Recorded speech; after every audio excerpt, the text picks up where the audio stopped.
Good evening. We're going to get started tonight. My name is Rick Howell. I'm one of the orthopedic surgeons with Shoreline Orthopedics, and I'm the person that specializes in their hand and wrist and takes care of problems of the distal end of the upper extremity. I've got more gizmos on my belt than Batman tonight, so if I walk around and I'm trying not to get tangled up on them, I'm glad you all came out here. It's actually a pretty big turnout. This is pain in the thumb and the radial aspect of the wrist is probably one of the most common things I see. It has to be over 50% of the things I see in my practice. And fortunately, the four things or so that we're going to touch on tonight all do have some treatment options. I mean, we're all finding it, well, some of you are younger than I am, but you know, we all get to a point where we find out the things that we tolerated at one time, we just don't tolerate anymore. And sometimes things hurt that you just can't do anything about. But fortunately, most of these have things that we can do something about. So let's move forward here. All right. The question people ask when they come in, and that's all my partners and myself, but related to the thumb and the radial aspect of the wrist, people are wondering why they hurt. Many of people that get these pains, they don't remember doing anything specifically that may have bothered them. I know most of us can remember an activity, but sometimes, you know, you wake up one day and it's a little sore, and then the next day it's a little more sore. Lifting and carrying, pushing and pulling, pinching and twisting, a lot of times opening jars, turning keys, and difficult locks or tight doorknobs bother people. Writing, you know, people like me that tend to pinch that pen or pencil with a death grip tends to bother them.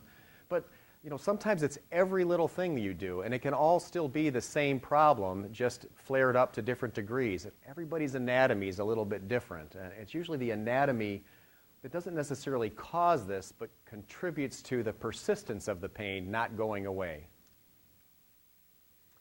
I have a list of causes here, and the reason I put life first is that most of the things that you're going to come to the orthopedic office for are just life. I mean, again, you may remember something you've done. Some people have a big trauma that leads to an arthritis or a laceration or something that can lead to problems. But for the most part, whether it's an activity you do or you're sleeping one night and you bump it and you never know it, it's just the activities of life that tend to bother this. The things that you may have been doing all your life, and all of a sudden now they're just making you sore to do it. I have overuse there, but that is a misused term. We were guilty as hand surgeons of getting that started years and years ago, the whole repetitive activity. And now that all of it's gone out the window, we can't get it out of the marketplace. Everybody comes in and says, you know, I'm doing repetitive activities and it's causing my problems. It's probably more of a misuse. Something happens that gets the problem started, you adjust the way you do things a little bit, and then that changes other things, and everything kind of just snowballs and continues to be a problem. The trauma I'm talking about there, tonight we're not talking about, you know, bad fractures or major traumas that happen to lead to problems. That would be a never-ending talk. But we're talking about minor traumas, things like I said, you know, roll over in the night and lay on your wrist funny. You bump a doorknob, you smack your hand, and it may not be till a week after that that it starts to hurt you, and you're trying to remember why you did something or if you did something to that part of your hand. Medical conditions can be a predisposer to primary development of these problems, and those are the inflammatory conditions like rheumatoid arthritis, gout. Some deposition diseases, which are much more uncommon, can lead to swelling or bulkiness of the tendon so that when they go through their normal compartments or tunnels, they don't have enough room. So they get sore, they get more sore, and it just is a self-perpetuating problem. So, there's a laser pointer on this. Can everybody see this green dot? That's pretty good. All right. You're going to see a lot of these slides going through the lecture. Most of the things we do in hand surgery are very, very small incisions. So unlike those nice total joint talks when you get to see wide open wounds and giant metal artifacts and Neanderthals putting them in, this is a lot of these incisions that we do to take care of these problems are very, very small incisions. But these anatomy slides can help. The sources of those pains in general on this side of the wrist and thumb are going to be the tendons, and that's probably the most common one. And the joints, most commonly this basilar joint down at the bottom of the thumb right down here. And that one we'll be talking about toward the end because that's probably where a lot of that end stage, you know, non-alleviating pain comes from. And then nerves I've talked about in previous talks, so I'm not going to go into that too deeply. You can see along the side of the wrist these little yellow things there. I guess from the front it looks yellow. These are little sensory nerves that come down, and there is one condition that's not very common where that nerve can be entrapped. Many times the numbness you feel isn't actually the nerve being entrapped, it's being irritated by things around it that are causing problems. Right. This is just a list of the tendon conditions that we're going to talk about tonight. Trigger thumb or trigger fingers, which are probably the most common tendinitis I see that's treatable. Any general ache and pain is often related to muscle soreness or ligament soreness or tendon soreness, but these are probably the most common treatable problem I see. Following that is first dorsal compartment tenosynovitis, one we call Dickwer veins, and it's on the radial side of the wrist just below the thumb, and that's a very common source of pain as well. And then the last one is the flexor carpi radialis tendon, and that's just coming around the palmar side of the wrist just a little bit from those other two. They're all very close together in the thumb. The trigger thumb, I'm kind of showing a little dot right here, and this is actually a similar place in the fingers, but this is where, as your tendons get out to the digits, they enter a very tight sheath, and that sheath has several straps. We call them pulleys, but if you look at them, they really just look like a tight fibrous strap, and between them there's looser areas that allow the tendon to swell, but if a swollen tendon is trying to get under one of those straps, it only has so much leeway before it starts rubbing, and then eventually can start popping. This, when I push on people, is where they hurt. But when they come in, their complaints of pain can be anywhere in the thumb. It can be the top of the thumb. They can tell me the joint's hurting. You know, many times they wake up in the morning and they say the thumb feels very swollen or stiff, and it's an achy type pain. But sometimes the pain can shoot all the way down the thumb into the forearm following the course of that tendon. And what it is a mechanical impingement. It's an imbalance between the space available for the tendon and that first strap. We call it the A1 pulley down here at the base of the thumb. It starts with just a little bit of inflammation. You know, you'll hear us call everything tendinitis, and people get tired of it. It's like telling them smoking causes everything. But it really is an inflammatory problem. But what we see grossly when we look at it is not all that remarkable. What happens is the reaction between that tendon rubbing on the pulley causes that strap to thicken up. It forms like a fibrocartilaginous ridge or buckle over the top of that tendon, and it gets less and less pliable. So eventually, when that tendon swells enough or that pulley tightens down enough, you'll actually get a popping. They'll bend the finger or the thumb, and it'll kind of go click, and it'll stick down there. And sometimes they can overcome it. Sometimes they have to take their other hand and pop it back straight. You get some degeneration of the tendon, which is one of the reasons we tend to move along into surgery if it's not going away. It'd be very unlikely to have any tendon rupture from this, but as the tendon wears on that pulley over time, we get in there and we see that the outer smooth gliding surface gets very ratty. I mentioned earlier to someone coming in, just about everything we see tonight is more common in females than males. And so I guess that's one advantage we have. But the reality of it is as what I've seen over the last 20 years in practice, males are really catching up. And it's not just, classically it's people in their 50s, and most of these tendinitises are, but we're seeing a lot of it get into the younger population. Not so much younger than 16 or so, but everything over there, we're seeing all of these tendinitises. The thumb and the ring fingers are the most common fingers that we see the triggering in. Middle, little, and index fingers are a lot less common, but there are some people that get one, we treat it, then they get another one, and two more, and four more, and it's switching from hand to hand. Secondary causes are, again, we mentioned the inflammatory problems like gout or rheumatoid arthritis. Diabetics, we see these more commonly in. People with renal disease sometimes get that deposition change in the tendon I talked about, so the tendons become thicker and they start catching and locking. Symptoms we talked about, people complain of pain, stiffness, weakness. Sometimes the thumb just doesn't move well. They may or may not talk about swelling because that tendon is going into a tight canal. So unless it's swelling before it gets into that canal, you may look at it and say, gosh, it feels swollen, but the thumb looks normal. And triggering, again, I don't always see people with triggering. When I'm, not anymore so much, but when we were teaching the residents and fellow, they'd come in and say, you know, people are talking about pain on the back of the joint or the back of their knuckle and the finger. We'd say, push on the A1 pulley, it's probably a trigger finger. And no, they're not popping or catching. And sure enough, you push on this area down here in the thumb or across the palm and the fingers, and they feel, you feel kind of a swollen area of the tendon, you feel it rubbing on that sheath. Again, a lot of these slides are just the same slide because it's the same problem, the same pathology in a different area. Life. People wake up one day, it's a little stiff, and a week or two later, it's triggering and popping and catching on them. Minor trauma, using scissors, using gardening implements, tools, sometimes swinging a bat or a golf club and it's rubbing on that part of the tendon that's going through the pulley. Activity, it can be a cause. More commonly, if it's something you've been doing all your life, you did something to get that tendon working along that path, and then the activity is just perpetuating it and not giving it a chance to get better. Treatments, and again, these slides are all going to overlap, so hopefully after 2 or 3 tendinitises and a joint arthritis discussion, you're going to have a general idea and how to, at least when you catch these things early, address them yourself so that you don't have to come in and see one of us. Activity modification. You're going to want to try to stay away from the things that you know bother it, but you're not going to want to put pressure on the areas that tend to be sore, because even if that doesn't bother you now, 2 days from now, you're going to pay the price for that. And that's often the way these things work. It's what you're doing today that's bothering you 2 days from now. So we also recommend the modalities. That's the heat and the ice type of things. When it's not to the point where it's significantly limiting you, you can try anything that you might normally try, because there are a lot of things that really don't have any support in the medical literature, but people try, Bengay or icy hot, and they say, wow, it feels a lot better with that. So there's no penalty for trying those things. Splinting, kind of hard on the trigger finger. Normally we're immobilizing this joint of the thumb, and primarily we're doing it when you're sleeping at night, because almost all of us, no matter how we sleep, we put our hands out. When we go to sleep, we're gripping and we're bending.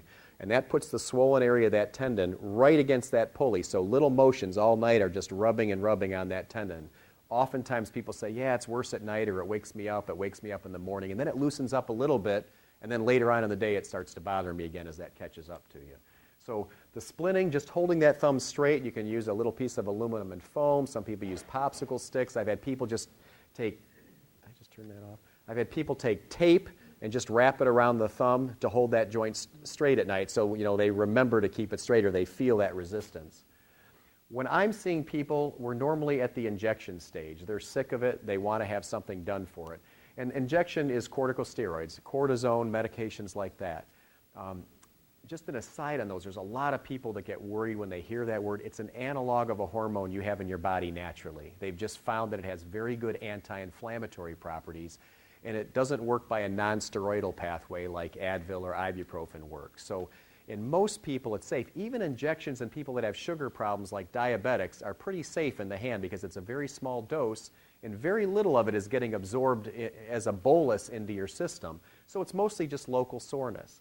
Sometimes we see a little fat atrophy or a lightening of the skin where the shot goes in, but as far as serious complications, tendon ruptures, things like that, those are very, very uncommon.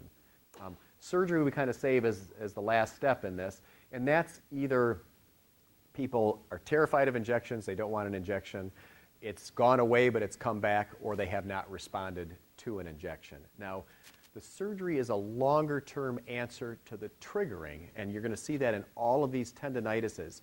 We're changing the anatomy with the surgery. We're not stopping your body's tendency to make these tendons inflamed. And that's one of the biggest things I hear from people. They've had their tendon released. They say, well, yeah, it's not catching anymore, but it's still sore. I want that to go away. And that's all kind of your body's own healing. We can't change that. You can still do the things like the ice or the heat, and you can tolerate in small tendon groups a second or even a third injection. But most of us won't go beyond 3 injections into a tendon group, just because you're increasing the risk of rupture and scarring of that tendon. So the trigger surgery, we're releasing that A1 pulley, that little strap that's over the tendon, and there's a couple different ways people have described to do it. Some people, all of the incisions are pretty small for this. Some people do a blind stab wound and they take a little sharp hook and they'll try to feel the pulley and tear it. Some people will just take a thick needle, they'll numb it up and they'll just kind of do a windshield wiper and try to swipe it until they feel like they've released it. You have a nerve and an artery that run down either side of that tendon right toward the front where that pulley is. So those all run a risk of having an injury. The artery you can get by with one. You injure that nerve with a needle or something and you might have numbness for life. So the open way, which means unfortunately usually going to the operating room, is still the safest. It's a very minor surgery. You get a little sedation like you would with a colonoscopy, and we just numb up the area of the skin. We make the little cut. I have I think a surgery slide coming up. Surgery, the recurrence rate after triggering is less than 15%. In reality, it's probably smaller than that. the pulley gets released and opens up so the tendon can move through it. Key thing afterwards is you want to keep that thumb moving because the tendon the pulley is fibrous. It has a shape to it. And so when I cut it and release it, it's still sitting like this. You have to move the swollen part of the tendon through that to keep that open. So I tell people a few times an hour, fully bend and straighten that thumb or their fingers to keep that pulley open, and then it'll eventually heal in a more open position. Now, unless that tendon swells so much that it catches on one of the other pulleys or that pulley scars down, it's very unusual to get true triggering again. So this is just the hand on the operating table. This is the little diagram of the incision right over that A1 pulley. And right here, there's the tendon running through there. I've got my hemostat on it. In this area right here, you can't see it because of the glistening light, but there's a fibrous strap that goes right over the tendon there. So if I tried to pull it out then, it wouldn't come out. But once I release that strap, I can loop that tendon right over the hemostat and pull it right out of that sheath, the floor of that sheath. And that's how we confirm that it's released. Again, these are, when we do more intricate things, a lot of them are through small incisions like this, so you can't really see down inside too well on a lot of these slides. Okay, next one. Now we're moving down on the wrist. This is your thumb out here, and there's a group of tendons that comes right off the base of the thumb, and it runs across the side of the wrist right here. And that's this first dorsal compartment group. It was described by someone in the late 1800s. They did 5 or 6 releases, so he got his name put on it. We call it de Quervain's. Again, women in their 40s and 50s classically are where most of it are the highest patient population, but we're starting to see that happen more in all age groups. Women, this figure is probably kind of old. 6 times men is quoted, but I see a lot of this in active males as well. We see a lot more in younger women, peripartum. They get swelling in the end of their pregnancy, which gives them problems like carpal tunnel and tendon rubbing. But when the pregnancy is over, now they're carrying that child or the car carrier or the car seat, lifting and moving things around. And we're all doing it like this, and that's stressing those tendons. You're using the thumb, and once that starts, again, you're doing it so often, your body really doesn't have a chance to quiet it down. People that are pinching and twisting, grabbing and, like I mentioned, keys and locks can do this as well. Tight doorknobs, opening jars, things like that tends to bother it. But again, I have everyone else down here because this is one of the most common tendinitises and sources of pain that we see. So here's this slide again. And this right here, if you look at this group of tendons, right here, these several slips coming right down the back of the side of the thumb here, there's this little strap that goes across, and it actually encloses 6 different tendon compartments as you go across the wrist. One is right on the edge of the wrist, and the bone comes out towards them, so that compartment gets very narrow, and normally that's not a problem, but if those tendons swell a little bit, then all of a sudden they don't have as much room in that compartment. Pain, the crepitus is what we would compare to the triggering of the thumb, because you can actually get ratcheting in the side of the wrist. Has anybody here ever had a bad rotator cuff tendinitis? No shoulder problems? Wow. Yeah, you can raise your hand. Rotator cuff, many people come in and they're saying, my joint's grinding. And tendons that are inflamed and rubbed through there will actually give people a grinding sensation. They say, no, it's a bone. It feels really hard, it's swollen, there's a bone grinding in there. And it's not. It's actually the tendons moving through that canal. Weakness is your body's response. The muscles that give you the strength are way down here in the forearm. You're only weak because your brain knows that those tendons are going to be sore or painful if you try to do something. So it just kind of keeps you from doing as much or as forcefully as you would do it. Burning, tendon pain and inflammation is often like burning, and so is nerve pain. There's a nerve that runs down along here, and we're going to talk about that just briefly, but burning pain can be related both to the tendons and the nerves in that area. And then the numbness, again, for this problem, it's almost always because these tendons are inflamed in this area, and the little nerves that are running right over the top of that tendon sheath are just getting irritated by that inflammatory process. And that often gives you numbness kind of out over the back of the thumb and in this side of the hand, which is different than the carpal tunnel, which tends to be more over the palm side of the hand. Okay, again, the activities we talked about, pinching and twisting, infant care, toddler care. Many people, when it gets very sensitive, they don't like having long sleeve shirts, or they take their wristwatch off of that wrist because it bothers them. And those are all things you can do on your own to try to give your body a chance to heal things without punishing it every day. Other problems we see, intersection syndrome, and that's that compartment right next to the first dorsal compartment. They run very close together, so sometimes it's not nearly as common.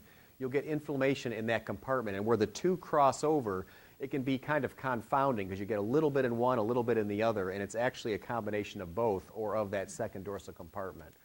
Thumb and wrist arthritis. Wrist arthritis isn't too common unless someone's had a big trauma, but thumb arthritis is very common. It's the workhorse of the hand, and so the joint at the basal region of the thumb is a very common joint to start wearing down, oftentimes in people's 40s. The flexor carpi radialis tendon, which is around the radial side of the wrist, and that'll be the next tendon we talk about, and then the sensory nerve that I showed you. So again, here's that same slide. Modify your activities. Try to lift palm up instead of lifting things sideways or overhanded, which is putting more strain on those tendons. The side that's bothersome, you want to try to keep your palm up in the air so you're using those tendons less. The modalities, heat in the morning, get it loosened up, ice packs during the day several times, Advil or Aleve if it's okay with your medical doctor, and splints. Now these can be, excuse me, these can be the basic carpal tunnel splints, but they also actually make splints that include the thumb itself. So you're not only eliminating the extra motion that the tendons have from crossing the wrist, but also that extra motion they get from the thumb moving as well. The problem with the rigid thumb spica splints is that most people won't wear them because it's very hard to do anything when you have your thumb rigidly immobilized. But there's a lot of alternatives out there now that are made out of neoprene, which is the wetsuit material, and they have little metal stays that you can take in and out. So it's a lot easier to wear while you're doing things, and if you get them wet, it's not such a big deal. The injections, again, by the time I'm seeing people, we're often resorting to an injection. Therapy is actually the mainstay of treatment for a lot of these tendinitises in the arm, but it's also a time and a cost commitment for people. So many people, when they come in, the first thing they want to try is that shot. And in about 50 to 80%, they're going to notice a huge improvement anywhere between 2 and 4 weeks after that injection. Surgery, again, like most of these things, we leave surgery as the final option for people because the release itself, again, is it's only opening up that tunnel. It's not stopping your body from making that tendon inflamed. So following that surgery, you may still say, I've got some burning pain from the tendonitis. It may not be as bad because it's not rubbing all the time. But again, usually we'd like to try to make things better with these areas first. And these things up here are pretty much all things you can do on your own before you ever have to seek us out. These are the things that we get you started on, and then the surgery is that final option.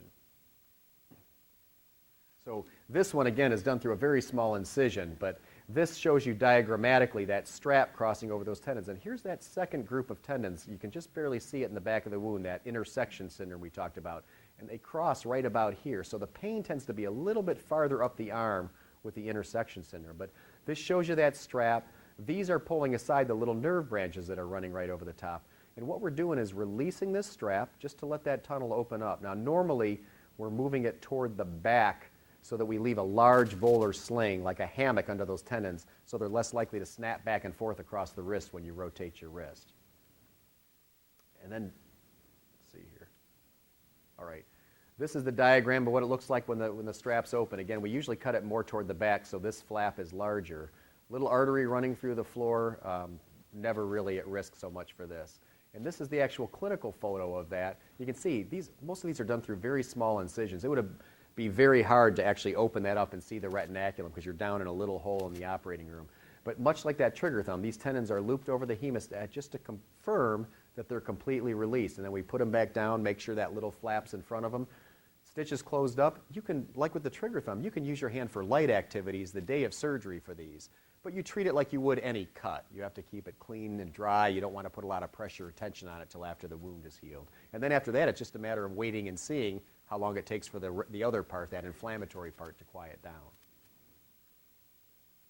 Okay, the third tendonitis here.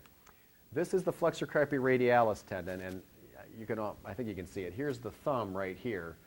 This is the volar part of the thumb. Now, the nerve, the carpal tunnel, tends to be more over in this area here, and then you're getting toward the little finger side of your wrist.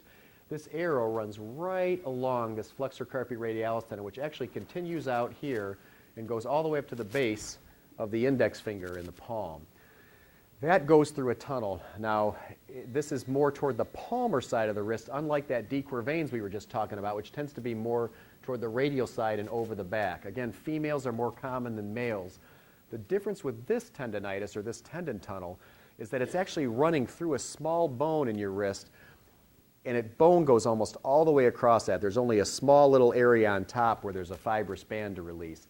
Sometimes when people get arthritis in that bone, which you really can't see on any X-ray, they can get little spurs that are digging into that tendon, and this one can actually lead to rupture. It's not very common, though. So other things this could be, the basilar thumb arthritis, which is the last thing we're going to be talking about in just a minute here. The dequer veins we talked about, the trigger thumb. I just mentioned this ganglion here. I talked about it in one of my previous talks.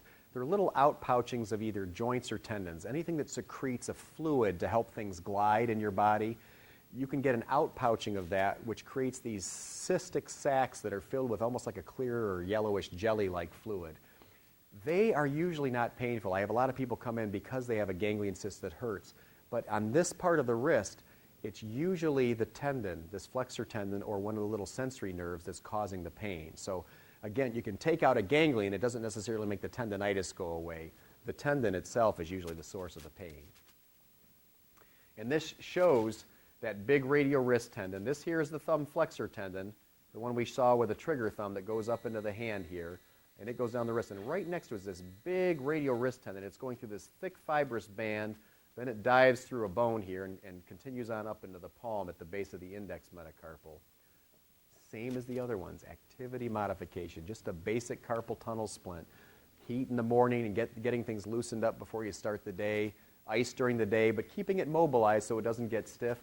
The anti-inflammatories, so many people think they're a waste of time, but think of it all like a lot of little things you're trying to do to make a difference. You know, many people will try them and say, it's not helping. It is helping, it's just not helping enough to make a difference, so you add something else on top of that. Therapy can help some with this, not quite as much as the dequer veins, but it's still an option for you. But most of the time, by the time people come to me, we're going to a steroid injection again. And that's just shooting a little bit of steroid right inside this tendon sheath. And that's just to get it to run up there and decrease some of that swelling to help the pain. Surgery, I probably do maybe 15 of these a year. This is not a very common surgery. A lot of times when people come in with this, we can get it quieted down. And this is just a surgery. The reason this wound looks funny is it's actually a little V-shaped wound. They're pulling pretty good on this just to give you a view, because if you looked at it in real life, it's just this tiny little incision. But this Adson right here is grabbing the distal end of that fibrous sheath. This is the thumb out here. And this person was actually going to have a dequer veins release too. You can see that incision down there. But what we do is there's the tendon, and it's running up into the thumb, and we're basically lifting this up and just releasing with a scissor all the way down into that bony tunnel to release that tendon. Then we close it up, and it's the same as the other ones. You can use it for light activities right away. You ice it for a few days after the surgery. You take your splint and dressing off to shower 6 days or so, and at that point you can just put a Band-Aid patch on it or go back into the splint for comfort if you need it. And then again, at that point it's just kind of a wait and see. When is this tendinitis process going to quiet down? Risks of the tendon releases. Well, anytime you cut, any surgery has similar risks. You're cutting the skin, so there's always some bleeding, there's always some risk of infection. And with all that being said, those are very, very small in hand surgeries in general. Soreness and stiffness, some of that's from the cut, but the cut's usually, like any skin cut, most of those are going to improve. And the soreness you're left with is just with any residual tendinitis or inflammation that has to quiet itself down. You can have an incomplete release. Every once in a while I see someone that gets referred in and they're still having pain. We really try not to reoperate because there's such straightforward surgeries. Almost all the time if you're still having pain, it's because the tendinitis is still going on. But every once in a while, you know, they're still having pain. We do an injection. It provides a huge relief, so we start thinking, well, maybe there's an extra compartment in there or something wasn't completely released. It's probably, of all of those, the most common one would be in the dequer veins because there's multiple tendons that run through that compartment. And it's not an uncommon variation that there's an extra tendon compartment in there. So some people go in and they release that strap, they look at it, they see the tendon's free, and they close it up. But you really want to trace those tendons up under the wound because sometimes there's an extra one in the group and it's diving through a separate tunnel there. So we can go in and release that. Ideally, we do that the first time. We don't like to have to reoperate on people either. Nerve and tendon injury I mentioned, very, very uncommon with this. And other sources of pain. There's always other things in the area that can hurt. You get a hip replacement.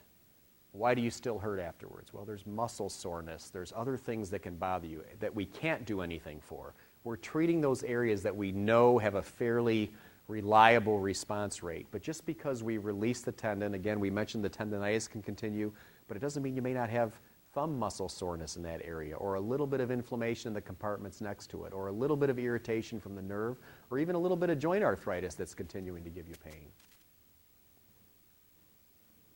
All right, and I'm only going to touch on this one briefly. That's that yellow sensory nerve that I was talking about, called the radial sensory nerve. It's a terminal branch of one of the major nerves of your arm. Very uncommon to be a true entrapment. Normally it's an external irritation. You hit yourself with a hammer or something falls off your wrist. They get pain and numbness, but again, that could be related to tendinitis, and most commonly is.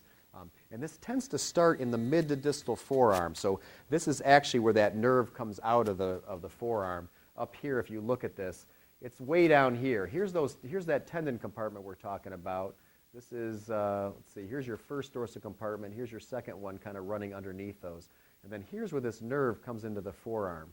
And so it's called Wartenberg syndrome, but what they don't show here is that these two muscles, before they separate, there's this kind of fibrous band over the top of them. So if people are real sensitive far up the forearm when we tap on that nerve, we can go up surgically and release that nerve. You can try injections here, which we usually do. They're not as reliable as they are with the tendinitis because it's more of a mechanical impingement on the nerve than it is inflammation. People with this often, and unfortunately this occurs with the tendinitis too, rotation of the wrist, you pronate, you turn the wrist down, and as you're gripping and twisting things, it tends to bother you as well.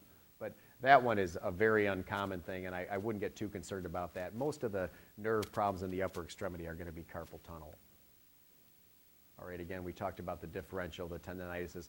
These are just a couple other nerves. The lateral antebrachial cutaneous nerve, sometimes that's pinched up in the forearm, and sometimes it extends all the way into the thumb. Usually not, but sometimes it can carry that area of sensation, so it could be pinched farther up, or a cervical nerve root up in the neck. Remember, those nerve roots that come down the arm all start as individual nerve roots up in the neck. So if that root that comes to the end of your finger is pinched up in the neck, it's going to tell your brain, my finger hurts or my finger burns. And so that's where the nerve studies and the exam comes in to try to figure out where might that nerve be pinched. All right, and the same thing as the other ones. Modify your activities, modalities like ice and heat. Steroid injections we'll try. They're not usually as successful, but surgery is very rare for this. It'd be like, I probably see 2 or 3 of these a year at most. And I don't think I've had to operate on one for 2 years now. Now the biggie. How many people, anybody know that they have thumb arthritis? Yeah, this is the big one. I figured this would be most common. To be honest with you, when I see people in the office, I'd rather have the problem be one of the other ones. Even though tendinitis can go on long term, we can release it and not get as much of a relief, but it's a smaller surgery. When you get to the surgery step on any arthritic joint, a joint replacement, it becomes a bigger undertaking and it takes a little while to bounce back. So if people come in and it says thumb arthritis and I evaluate them and I say, oh, wow, this seems to be mostly tendinitis, we give them a shot and they do another 20,000 miles before we have to pick on the thumb joint. But basilar joint is number one, and that's this little area here. It comes all the way around the thumb from front to back. So whether you're hurt here or you're hurt back here or you're hurt down here, most common thing I'm probably seeing, especially in females, 40 and beyond, mid-40s and beyond. Males often make it to 50s or 60s before it becomes a problem. And I have some people that come in, we're getting x-rays in their 90s for different problems, and their thumb joints look normal. Those are the lucky ones. The STT joint is the next joint down beneath the basilar joint, and it can be arthritic. We used to see a lot more of that than we see now. Degenerative changes in the wrist that I mentioned, those are often related to a fracture or an instability problem, which is usually related to a big injury. So normally people are going to come in and they're going to have a history of an injury, which is going to kind of prompt us to get an x-ray right away. Because most of the time when you come in with this thumb pain, we're going to try treating you before we get an x-ray unless we're worried about something else. All right. The anatomy of the thumb is amazing. It is not, the bony anatomy is not really stable, say like a hip joint ball and socket. It actually looks like a saddle, and it allows the thumb to move side to side one way and forward and back another way. So there's a lot of degrees of freedom in there. Most of its stability depends on the ligament structures that support it. But anything that has that ability for more motion and more loads in awkward positions is going to tend to wear down faster. The load's 4 to 5 times the force that you're pushing with on the end of the thumb is being transmitted down into that joint on the base of the thumb.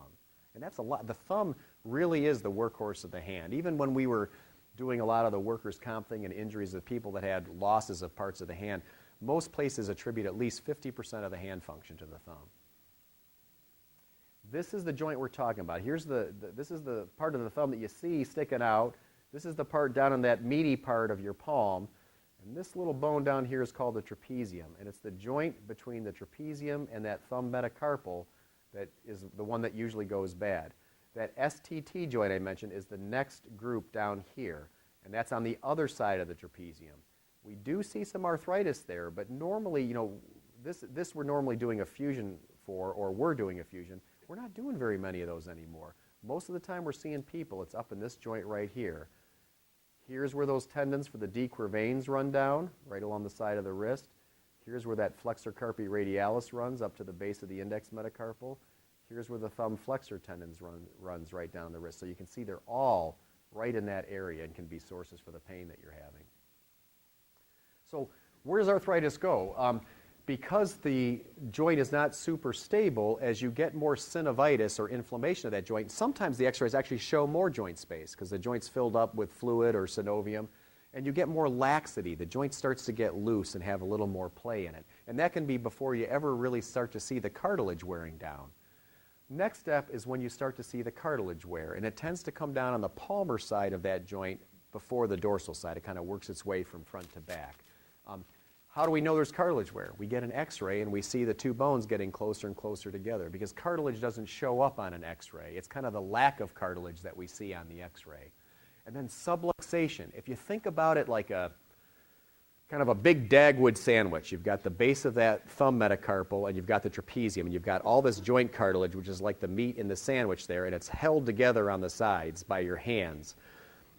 If you remove some of that meat, that cartilage in there, it gives you a lot more play. The bread can start moving more. You know, the ligaments aren't stretched tight anymore. So we start to see the bone kind of sliding, the thumb bone slide off the back of the trapezium bone. And I have some x-rays coming up for that. Radiographic stages, and you may never see these, but oftentimes if we get them in the office, we'll show you. One can look normal or a little bit widened. Two, you can see a little bit of narrowing of the joint, and you might start to see spurs. Spurs are what form when you get bone rubbing together. So you have areas of the joint. Some people have a joint that looks normal. The space looks fine, and they're getting spurs, and that tells us that the joint, if you turn it on end, would kind of look like Swiss cheese. You've still got the spacer in there, but in certain areas you're getting those two raw areas to line up, and they're rubbing together, and they can give you little spurs. And then in the third stage, you get significant narrowing. That's when you're getting bone rubbing on bone and spurs. The fourth stage is when you see it on the other side of the joint, at the STT joint. Don't see too many of those again. So here's where we're talking, you know, kind of stage 1, 2, and 3 here. Stage 4 is when we start to see this joint wear down there. And I'm just showing you this because we're getting into some x-rays. Is that one? It looked good on my camera. But if you look at this, you can see this big spur forming over here. You see a little bit of additional bone degeneration. Here's that STT joint. This is kind of fuzzy, but they've still got some space right there. But if you look between the thumb metacarpal and that trapezium bone, you really can't see any joint space at all there. I mean, that's a pretty advanced arthritis. Right. Here's another couple of examples. This person came in for basilar arthritis. They said they'd had pain for a while in their thumb and wrist that kind of went away. Well, look at this. They had an STT arthritis, and they actually went on to just automatically fuse those bones together. That's why their pain went away. But now they're wearing down this joint up here, and it's causing them pain again. This shows you really well that subluxation. Here's how good that STT joint looks. There's still a good joint space right there. Then you get over here, and that bone is resting right on this trapezium bone, and it's actually starting to slide off the back there. You're about 50% sublux because you don't have that cartilage spacer to hold that joint tight. So what happens? Well, as this thumb starts to slide off the back, it tends to adduct. The distal end sticks into the palm, and it's stuck like that. You can't get it out. So what does your body do? In the course of pinching, you start to loosen up the ligaments on the front of this thumb, and you get this thumb that kind of zigzags out of your palm because that joint starts to get loose. When we start to see other joints suffering because of this, then we're more likely to move into surgery sooner. But If it's only minor, again, we try, no matter how bad this joint looks, almost everybody that comes in will benefit from some conservative therapy for a while. And the longer you can leave God's equipment in there, the better off you are. You can always do a surgery later if you need to.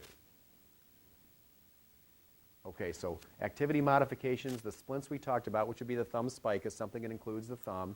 The modalities and the non-steroidal anti-inflammatories, by the time I'm seeing people, these probably don't help quite as much. Most people have already been taking anti-inflammatories. Sometimes giving them a neoprene wrap when they're doing things will make a big difference.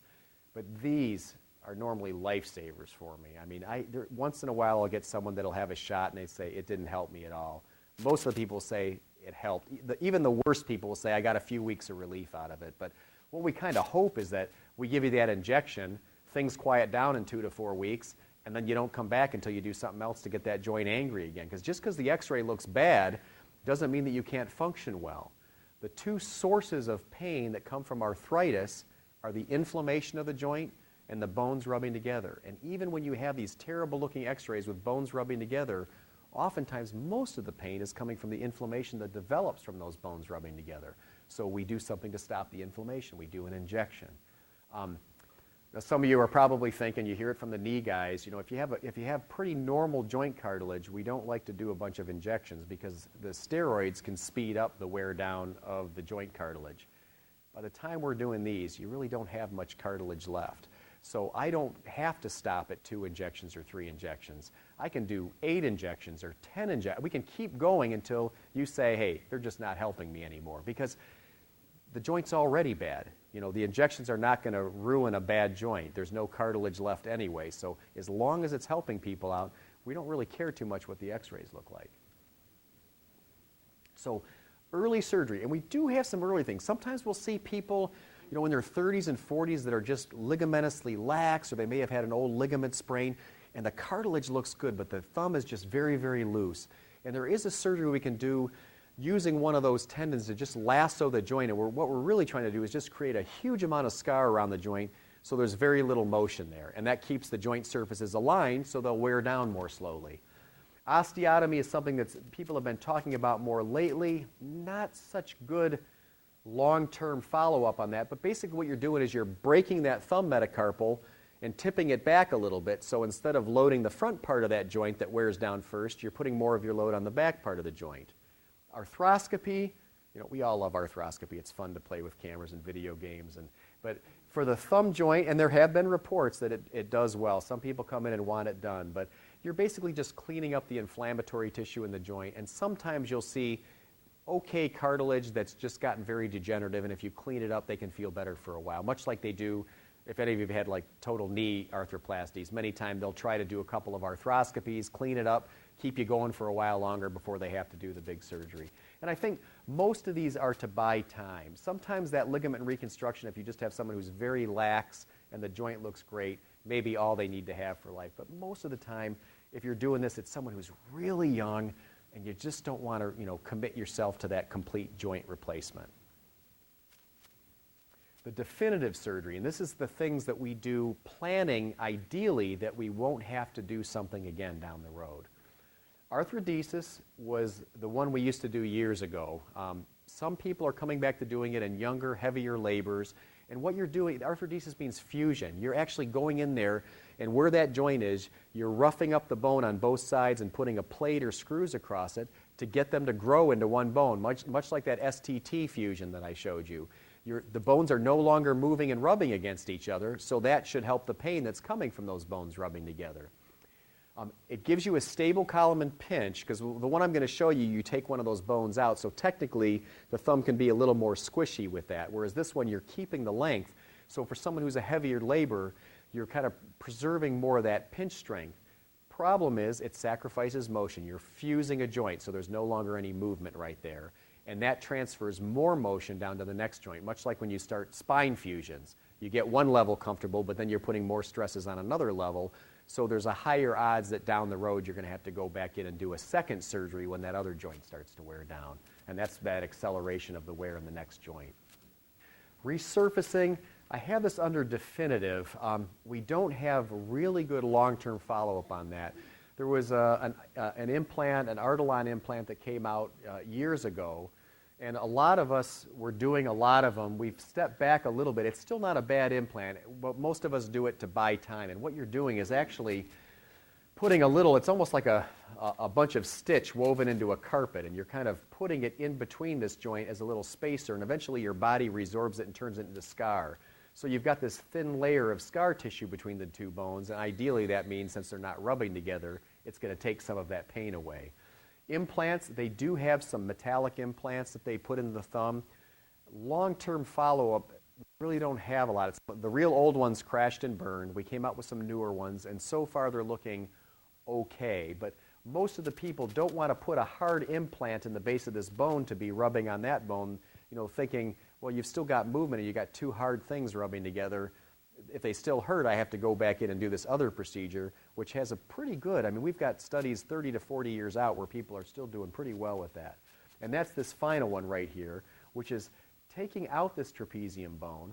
And we actually, there's several different sources we can get them from, but theoretically you're all the same. And that is, where these two bones are rubbing together and causing pain, you take this bone right out, you roll up some tendons and put them in there, and create a little tendon spacer. Many of us also do a little suspension tendon transfer, which is taking a tendon and weaving it underneath like a hammock to help support that bone to keep it from settling.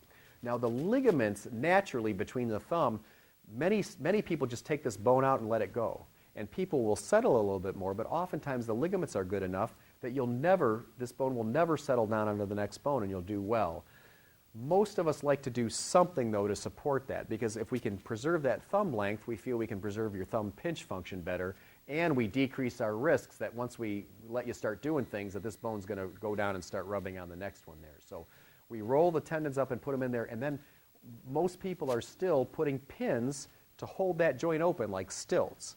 And if you're like most people, the bleeding you get in there is going to lead to scarring, and it's going to create a nice cushion pillow of scar underneath that bone, so that when we take those pins out at 5 or 6 weeks, you've got this wad of scar tissue that's going to keep that bone from settling down and ideally give you a little more pinch strength.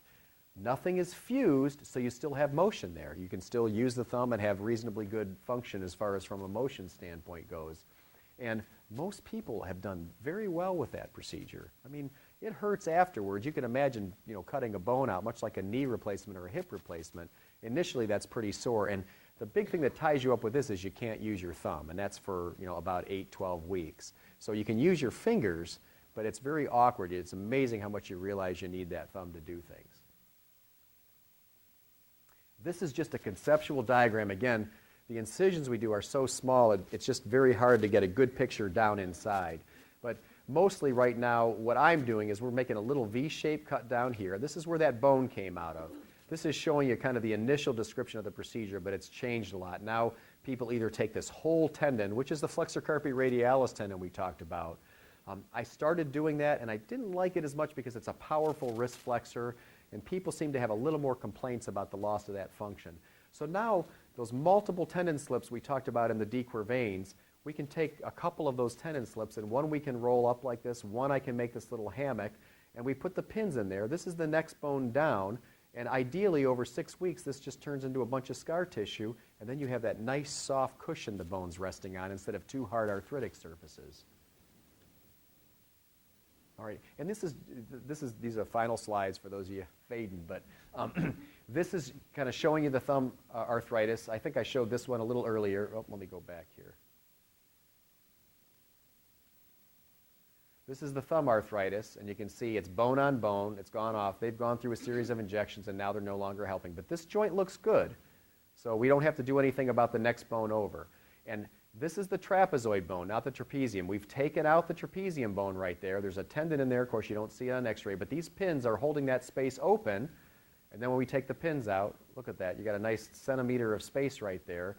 And people do usually very well in the long term with this, like any joint replacement surgery. And my partners that do hips and knees will not get mad at me for saying this. No matter how bad it looks, it's not a surgery you want to do when it's inconveniencing you. If you wait until your pain's an 8 out of 10 all the time, and we bring you down to a 5 out of 10, you're going to think it's a great procedure. But if you are mostly 2 or 3 out of 10, and you have bursts up to 8 out of 10 that you don't like, and we do a surgery, and now you're a 5 out of 10 all the time, and you don't have any of those real good days, you're going to say, that guy's a quack, or he did a terrible job on me. So put up with it, treat it conservatively for as long as you can, and when things no longer help, it's when you tell me that it's time to do the surgery. Unless I see something deteriorating elsewhere, it's when you say, I'm just not happy with the results I'm getting from the shots or the splints, I'm ready to do the surgery. I hate that picture. All right. I never had that mustache. It was photoshopped. I had a full beard, and I was going to shave it off, and I said, but I don't know if I'm going to have a mustache or not. And they said, well, we'll just Photoshop you down to a mustache, and I got rid of everything. And everybody looks at me. My wife is like, I've never seen you with a mustache like that. So, any question? Floor's open for questions now. On the X-ray you're talking about? Yeah, the first thing you'll see, that's a good question. The first thing you see on X-rays for arthritis, before you see joint narrowing, is sclerosis of the bones on either side. That's you get little microfractures that heal over and over again, and it makes the subchondral bone, the bone underneath the cartilage, very hard and thick. So yes, it looks whiter on X-ray when that happens. Rheumatoid in the thumb, the patterns can be very similar unless you have a collapse deformity. But we're also looking for changes in the fingers if you're going to make a clinical diagnosis. Almost always, if we're worried about rheumatoid, we're looking for migratory joint pains, like, it's going from this shoulder to that knee, and then usually your primary care doctor will order a rheumatoid panel, and that's to check for lupus and connective tissue disorders. And yes, this affects people with rheumatoid arthritis as well. The question is, she's talking about reading a paper, the hands go numb, driving, the hands go numb. That's a very common complaint I hear in people with carpal tunnel. Although carpal tunnel tends to be numbness on this side of the hand, the thumb, the index, the middle, and or part of the ring finger. Down the front of the palm and hand, not so much down the back of the hand usually. It often wakens people at night, or they wake up in the morning and the hands feel tingly and they have to shake them out. And the first place we usually start with that is a splint, a little to wear when you go to bed at night. It keeps you from putting your hands in bad positions. No. Greens. She asked if the splint had to be fitted. The whole purpose of the splint is to keep your wrists in a neutral position while you're sleeping. In the daytime, when your hand's in a bad position, you start to notice it early if you get symptoms, so you stop, you change the position. At night, if you're in a deep sleep, it has to get really bad before you wake up. And so by that time, you've had pressure on those nerves for hours and hours and hours, and then you're dealing with it. During the day, you do a little bit, they go to sleep on you. So if you can wear these splints, they're the Velcro ones with the metal plate in the palm. The fingers are free. You put them on when you go to bed at night. You can borrow a friend's. They don't have to fit you perfectly. You just want something that kind of keeps your wrists in this position. You don't want something that lets you bend your wrists way down or your wrists way back, because that narrows down. The carpal tunnel is a little bony trough with a ligament over the top, and as you bend your wrist down or back, you're kind of narrowing down that tunnel and putting pressure on that nerve all night. So often, I've had people that just wrap paint sticks over the back of their wrists at night to keep their wrists in a neutral position. And that's the place to start. And the neutral position? Just without the wrist being down or back. Usually we say it, we call it a cock-up position, which is the wrist just a tiny bit back. And those splints you buy at like Walgreens or Rite Aid, they have little metal, they're Velcro and canvas, and they have little metal plates in the palm. They have fancier ones. We actually have them in our office. We've had a terrible time lately with the insurance companies, and all of a sudden you get saddled with a huge bill. So, if you know somebody that has them, or if you know anybody that has rollerblade splints or a bowling splint or something they wear, anything that helps keep that hand relatively immobile is fine to try. And start that at night first, and some Advil or Aleve, sometimes some vitamin B can help. And those are things you can do on your own before you ever come to see us. People hate when they're told that. I know, because arthritis is a diagnosis. It's not a sentence. There are people that have terrible looking joints that make it through life without ever having to do anything for it. So, I just hate hearing it because I don't like the idea that I'm getting older. But at the same time, it doesn't necessarily mean that you're going to have anything done for it. You take a couple of Advil or a few aspirin and it feels good, don't let any of us pick on you. That's actually not an uncommon variant, what you have. Some short, your ring and your little fingers, your short metacarpals. So that's actually not that uncommon of a variant. It isn't. Yeah, so don't think of it as deformed. Think of it as unique. Yes? Yeah. Do you get any numbness in your ring and little fingers at all? Like crazy bone type symptoms down in the ring and little fingers? Not that I know. Okay. Well, then it's probably more related to the muscle and tendon units. Even when you're typing, even when you're using a wrist rest, you're always firing certain tendon groups of your arm to balance it. I mean, your fingers are you're trying to keep your fingers stable in space over that keyboard, and so there's a constant resting tone on those muscles. And if you're resting it on the edge of a table or you're firing that muscle, you know, your extensors and your flexors are kind of pulling against each other to keep that hand nice and still. And so they can start to fatigue. And then again, once they get sore, it can become a problem that gets worse and worse. So normally when you see that, you want to try to find something you can do to make it less bothersome for you. Sometimes it's raising your chair and lowering your workstation. Sometimes it's the other way around. But normally a higher chair and a lower workstation so that you're kind of letting gravity do the work and not, you know, using your muscles to hold your hands in a position will help. It's named after a guy, but we call it De Quervain's tenosynovitis. You know, in our notes, since we have to write so fast and dictate so fast, I say first DC, which is first dorsal compartment. So, and it's the same thing. You know, there was a cartoon in medical school I remember on, you know, on our notes things, and it had some serious-looking guy with a white coat, and he said, you know, despite the honor, I'd rather not have some terrible disease named after me. So sometimes it's good to be anonymous.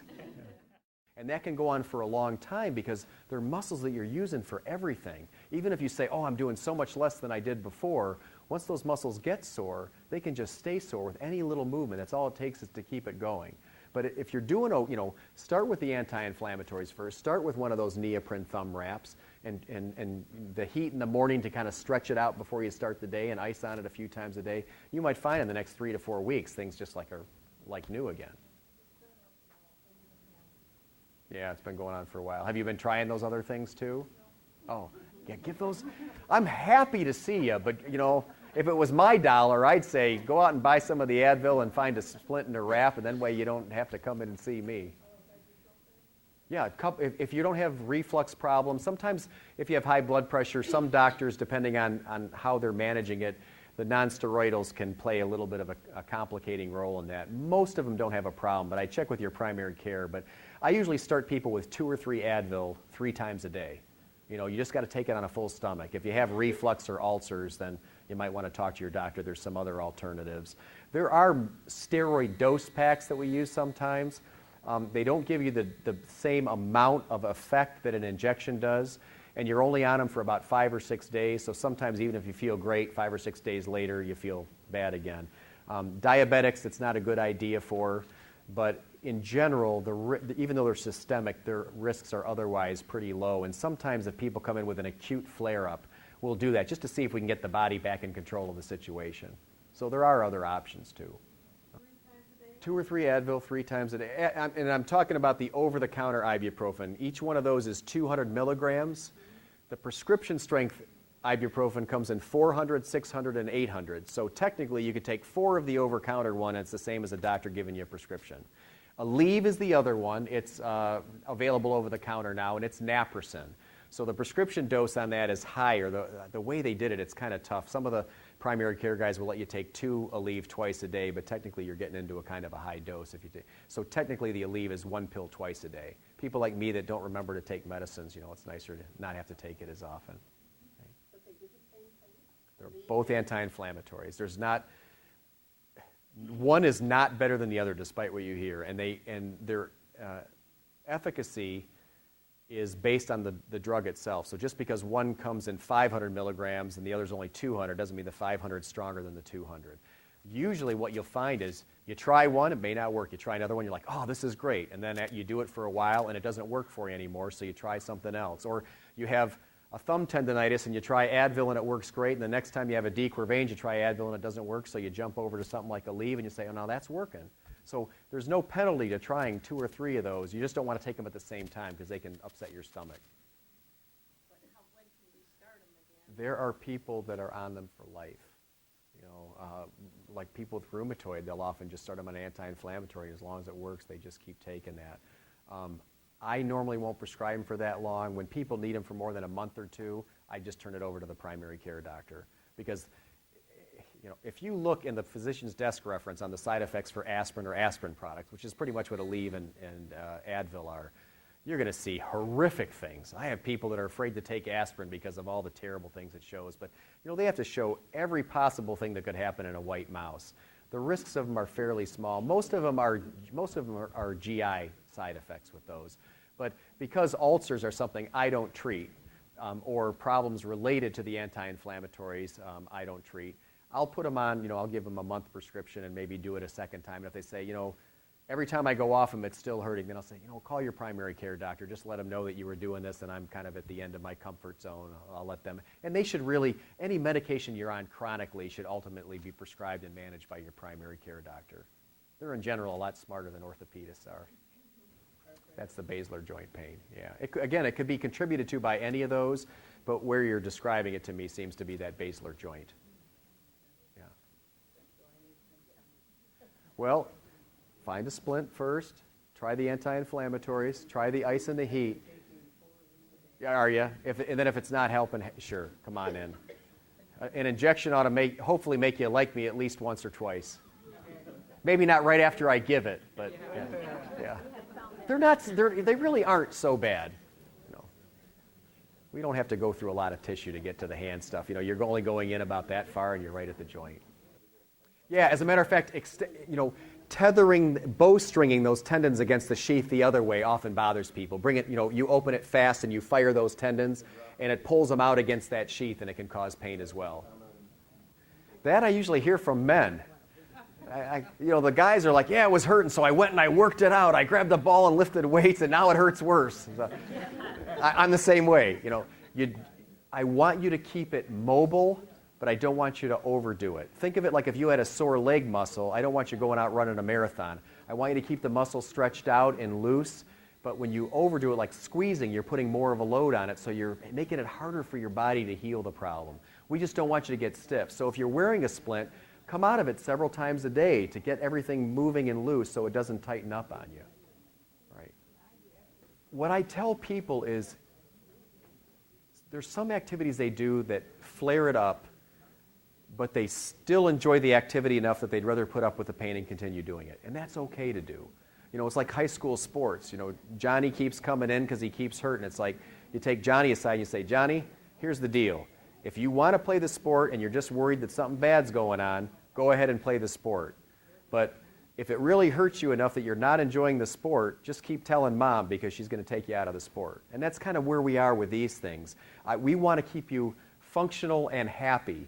But the key thing is to be comfortable with range of motion first before you're comfortable with doing the strength and the strenuous activities. You want to get to the point where, yep, I can move it around, it doesn't hurt me. Every time I go to try to twist something, it hurts, but now I can move it and it doesn't bother me. You want to be able to, when things are sore, you want to be able to stop doing it and say, okay, now it feels better. Because eventually you get to the point with that arthritis where nothing seems to quiet it down. You're doing things, you're not doing things, and it's always hurting, and that's when it's time to do something more for it, either the shots or if those don't help, the surgery. Well, they've actually been developed years ago. The problem is, and I know this sounds funny, but the cyclic loading of the small joints of the hand puts so much more stress per square unit of area on that joint than any of the knees or the hips. And the bones are so much smaller, so you can't cement in these large implants. They tend to wear through the sides of the bones and they crash and burn quickly. We did a lot of small metal joints for the fingers, kind of designed after the total ones for the knees 25 years ago, and a bunch of them got put in. And starting at a year and a half later, they were crashing and burning. And the problem is you lose all that bone. You lose a centimeter in a knee and you don't even notice it. You lose a centimeter in a finger and all of a sudden that finger is way short. And you don't have enough bone to put another one in, so it really burns a bridge in the hand. So they redeveloped some new ones called pyrocarbon implants about 15 years ago, and we were all really excited about them. And unfortunately, just last year at the hand meeting, someone did a 10 or 15-year collection. And in certain joints, these knuckles of the fingers, they're holding up okay. In these joints farther out the fingers, they're crashing and burning again. So now most people are stepping back. We really in the hand would love to have a total joint we can put in the hip or knee and say, hey, we hope to get 15 years out of this. But we just haven't found anything. So they do have a pyrocarbon implant for the base of the thumb metacarpal. Again, there's not a a gliding surface. So that hard implant, it's like a marble with a stem on it. So you push the stem into the thumb, but that marble is sitting on the bone on the other side. You kind of core out a little sphere to receive it, but you're still kind of pounding bone on bone right there. And so the concern is, geez, it still seems like that would hurt. And so most people try to go to this interposition arthroplasty. Right. You can remove the effects of arthritis, which are spurs. You can clean up the joint, but you'll still have bone rubbing together. Arthritis is actually the loss of something. I mean, when you get past the inflammatory part, arthritis is already the loss of cartilage.